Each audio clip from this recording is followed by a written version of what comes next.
Medini na Kwaku Bonsam, the great authentic man, you know, was so cabe. And then me deep million Akomfo hoya. Now, some of me became. I will say it with a passion. If you be fool,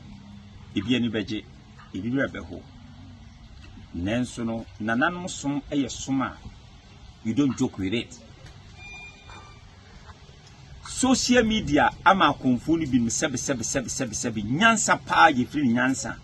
ewo sebe nananom so mu didi agoro o ma dane lewen social media o ma dia dane lewen minu akojo nkansa ana obi gina so e de se akojo nkansa kom jeje ene na akonfuni bi ye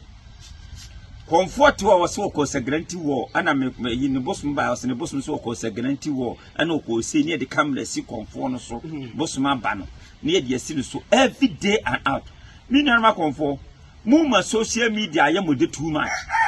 se de comfort nya ma social media comfort more than social media comfort mi hu ye sebe nye say ye fra bosuma comfort no see any interview enya bosu no see any interview comfort ni pedua no ametie me no see any interview enya kofi aba no ne kofi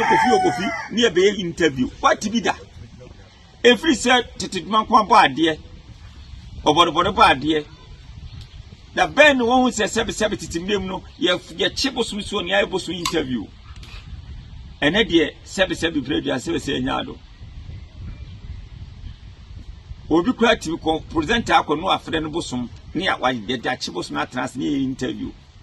What I'm saying is that each and everywhere if you see any traditional priest that the gods has come and they interview the gods,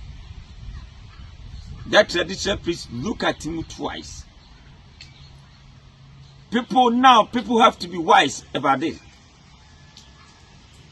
A lot of people are using social media because that they want to become fame, they want to become maybe people to see them around the world. But it's not that way that you're supposed to use for. The social media is the one who comes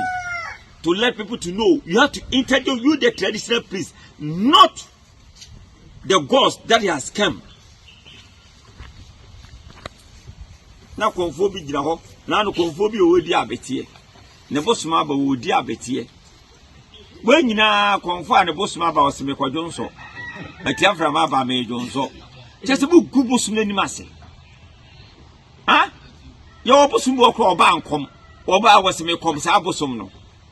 wahu me sremo ukwo se obi nisuman ebi esuo achi a boso kwa ya na okope bibi no aya amana achi a wo se ye bosom ye se bosom ne bosom unso obi bosuma bobidi a woso koya na okope bidi abo anim unso obi bosuma bofufu a woso koya na okope fufu na de abo anim enso da bia me kan mesi mu amo akonfo am ye yesa no mu ene wose mu kom jibum ene sanse ya mum na metubi wo hana mo he ade e metubi kaso wo kombi ni efa makosam no enwu apetesinim eni widi no nye fomu ani so na he ba bi akena abeda sa so bosoma ba nye fomu makosam no makosam ankasa nye fomu ani so na he ade so amposa ana mugu akomani mase when no was a conform panyifo no mo heka akonform panyifo amo Ghana ha conform panyifo amo Ghana ha was a mudum na si form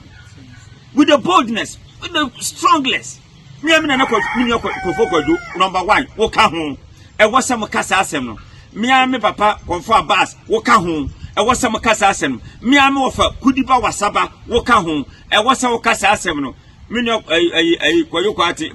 buate de wo kwa de won ka wo de a wo chirisemfo te sem ya wadwene nye te se te ye wo de won ka ho bi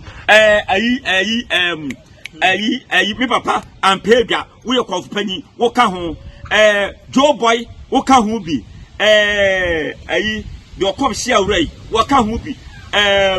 Akonfomiti mbo mu nyina din taman sabosomfo techima mo ka ho bi momfom nansi fom akonfom panyimfo yi momfom nansi fom we need to talk